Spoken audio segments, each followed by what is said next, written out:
Hey guys, it's a bit of a different video today. We'll get back to the battle reports probably the beginning of next week, but if you follow me on social media, so like Instagram or Facebook is probably where you're going to see me most, you'll know that last weekend I was at a Heresy event, and it was absolutely fantastic. I just need to do a few plugs before I talk about the event itself and how I got on, what I did.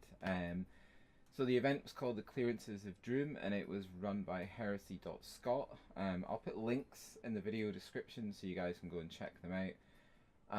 And it's basically a campaign weekend. So the first day you played 3 games, the second day you played 2 games. You had a choice of playing Zone Mortalis or Age of Darkness. And what was cool was that each mission, so once you picked your faction, traitors or loyalists, each mission tied in to the overall event score for the end of the weekend. So I'll put up some pictures of different armies that I had a chance to photograph when I was there. I didn't get a chance to photograph anything. There was some really awesome stuff on display. But I was playing Zone Mortalis, and it was just fantastic. The lists were pre-vetted, so there was no really horrible lists. You had a really good time when you were there. It was just absolutely great. It was so well organized. I can't emphasize enough how well organized it was. If you're looking for a really fun event and you're into Heresy, they're doing another one in June. I'm not sure if the dates are there yet. I think 15th or 16th of June, but you should definitely check it out. But anyway, my experience was turning up on Saturday. All the tables were laid out. We were playing on proper Zone Mortalis boards for the most part. And the other tables for the Age of Darkness were just really, really good. Like the quality of the scenery was fantastic. No one was playing on a barren board. And so anyway, so I turned up and I got my little mission brief for the first mission, which was basically me as a traitor playing word bearers trying to get into the defender's deployment zone in Zone Mortalis. So I ended up playing Paddy, who's a really nice guy from Glasgow, and he had Imperial Fists, but man, his list was really good. He was running 2 squads of Breachers, and then he had Alexis Pollux in there and some Terminators, and I'd never played Pollux before, so I didn't know what to expect, but whoa, that guy is an absolute beast. He tore through all of my guys, my Galvor back, everything just got destroyed. So I got absolutely hammered in my first game. I think I lost 5-0. But again, I had a great time. Paddy was a great guy. It was really cool because we had enough time playing Zone Mortalis as well to talk about rules. And, you know, like I said, I'd never come up against the Fist before. So there was a lot of stuff that I wasn't aware of that they could do. So it was good to get that sort of insight into a legion you normally wouldn't bother looking at. You know, if you're not running a legion, if you're not painting them, you kind of read about them, you'll read a little bit of their fluff and things, but you don't really get that in-depth view of their rules, and Imperial Fists are just so good at the moment. So anyway, lost that game. I just thought, God, that's a great way to start. 5-0. Went on to my second game, where I was playing James. If any of you guys are involved in Heresy chat or on the Heresy Buy Swap Sell on Facebook, James is James the Phoenician Turner.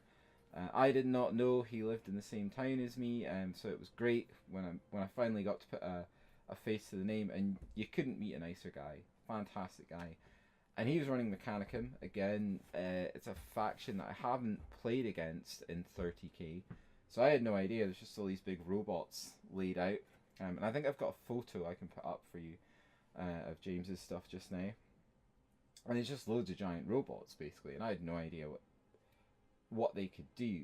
And I got kind of lucky with the missions. We were playing for objectives, and there was one right in the center of the board, and I got first turn, and I just ran my Melta squad onto it, and they were kind of hidden and like kind of between 2 walls around this objective, and you know, James didn't want to come in and take 5 Melta shots to the face, so I'm gonna say it now. I got lucky with that.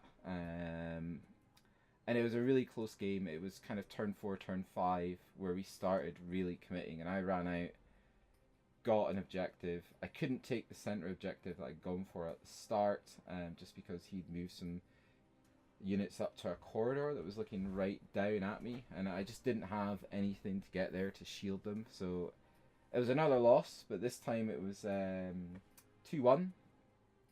So it wasn't too bad. I mean, it was still a loss. I wasn't happy losing, but I wasn't too disappointed either, because like I say, I'd never played Mechanicum, so I had no idea what the Tagmata was going to be like in 30k. I asked a couple of people that were there, a couple of my friends, and they were just like, oh, they're just disgusting. You're going to get blown off the board. But in the end, it didn't, and in the end, it was a really low kill count game, but it was very tactical. And like I said, James, fantastic guy, great guy to play against. And actually, James ended up winning the Sportsmanship Award for the Loyalists in Zone Mortalis at the event, which I think was, it was deserved. He was a great opponent. The entire 2 days I was there, I didn't hear anyone have a bad game against him. Game 3 was against Tom, so I was playing Fists again, and this time I was trying to destroy some augury arrays. So again, I got turn 1. I'd learnt by then that trying to deep strike stuff in zone is just really, really difficult, because there's so much stuff in the way. So I ran my Galvor back on, just to kind of create a roadblock, if you like, to hit his breachers coming up. And Zardu and his Blade Slaves went up behind them to give them the buff. And then my Melt Squad and my Tactical Squad went up a different direction. So I made contact with one of the arrays in turn 1, didn't kill it. Didn't kill it in turn 2, didn't kill it in turn 3. It's like really getting frustrating. So turn 4, killed it. And the rest of the game, I was just basically making my 5-up demon saves the whole time, frustrating poor Tom. At the same time, just mincing through his breachers. And again, that went to turn 6. And if it got to turn 7, I would have got through the remainder of his forces and got round to destroy the other augury array and won the game. As it happened, they didn't. The game ended on turn 6. It was another loss. So the end of day 1, you gotta remember, it's a long day. You're starting at 9 o'clock, and we didn't get away till 7 p.m. in the evening.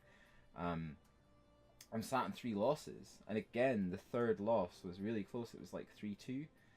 So I was just like, God, what am I doing wrong? I'm not gonna get a win. But all 3 games, absolutely fantastic. Had a great time. Just great people. A lot of chat, a lot of banter. There was no kind of hard feelings in the first day. So I went back to the hotel. Got the next day, went back in, and just thought, right, this is it. I gotta be positive. I know my list's pretty good. It's pretty fluffy. It's not as strong as some lists. I didn't have any Terminators or anything. But I just thought, I can do it. You can do it. So game 4, I played against Finn. And he had Iron Warriors. And so he'd taken a 17-man tactical squad and 10 Tyrant Siege Terminators. Now, for those of you who don't play 30k, Tyrant Siege Terminators basically have Cyclone missile launchers on top of them, and each of them get to fire twice. So basically, he was firing 23-inch templates at me, and I survived a long, long time. And I managed to do enough to run my Meltazon as a kind of deterrent unit, and this time I got around the objective in the middle of the board, so that was good. And then basically the rest of the game, I was just trying to survive and block the rest of his forces from coming round to that middle, that middle objective. Because game 4 was just win or lose. That was it. It was like, take this objective, you win. Don't take this objective, you lose. There were other objectives around as well that you could choose to exit the game, because they were kind of signifying drop pods, if you like.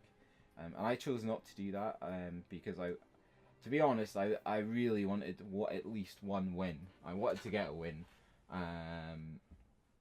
And so I held him off. Although he was really unlucky. There was one turn where he got 57 hits with his template weapon and just obliterated a squad. I was like, I can't make that many 5-up, 6-up saves. So that was really cool.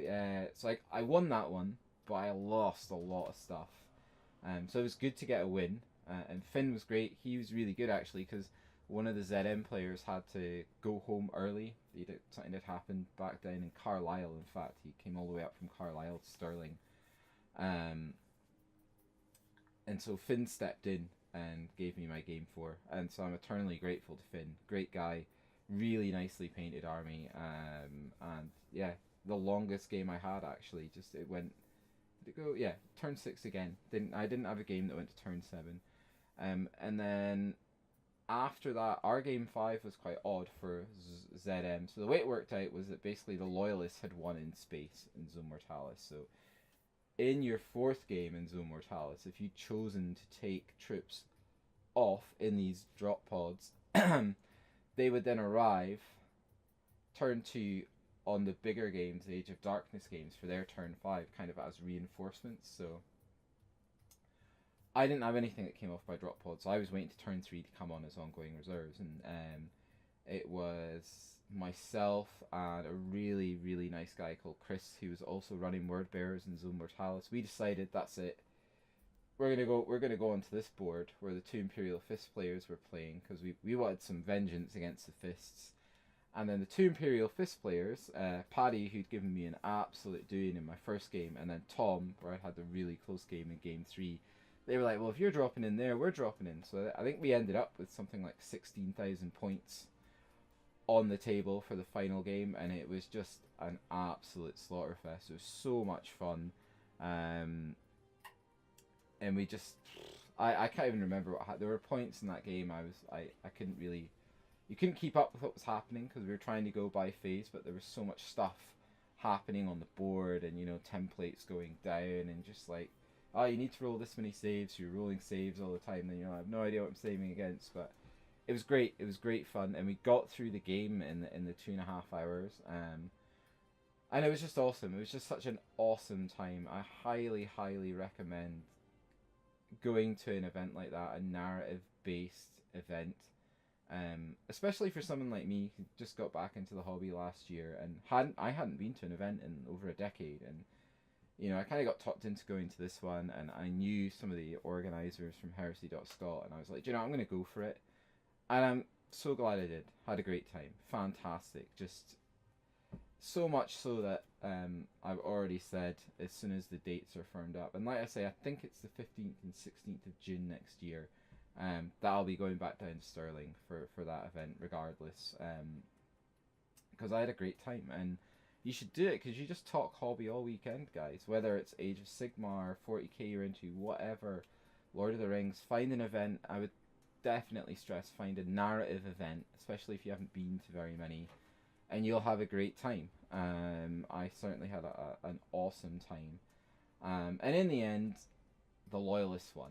So I think, I can't remember what the exact score was, but it was something like 268 on cumulative points over the weekend to the Loyalists, and 262 or something like that to the Traitors. I mean, it was literally 6 or 8 points in it, and it was just a fantastic end to the weekend, just for, because they were quite hard fought games, and everyone had a really good time, and it was great that it was so close that one side didn't run away with it.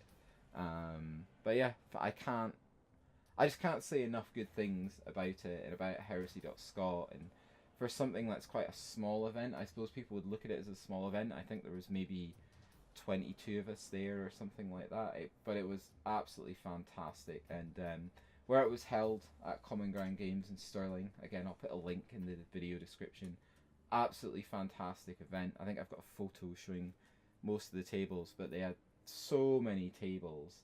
And I mean, I think the last game we were playing on was maybe like 10 by 4 or something like that, or 8 by 4. I mean, you can have proper apocalypse sized games on these boards, and the guys that run it, absolutely fantastic. They've got a cafe there, they've got a shop there, they've got a huge gaming area.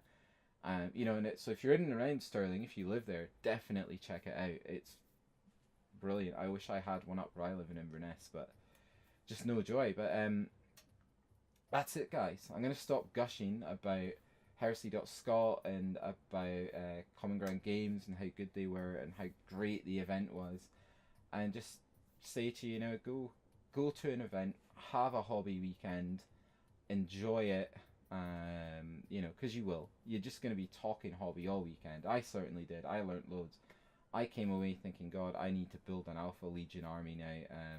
So I've already ordered paints. I'm going to be doing stuff like that. And it's just great. It's great fun. So I'll leave you with that. And thanks for watching. Thanks for supporting me. And thanks for supporting the channel. And normal service will be resumed next week. I'm filming a game on Sunday. I'm not sure what it is, but it will be another narrative game. I think narrative seems to be better to film, etc., etc. It's just more fun. It's easier to get opponents if you're going to play narrative. I will do some match play games, but they'll probably be 30k, I would have thought. And if you want to keep up with what I'm doing, just hit me up on Instagram's the best way, Grimdark1980. So anyway guys, that's really inappropriate. Anyway guys, have a great time and happy wargaming. Bye.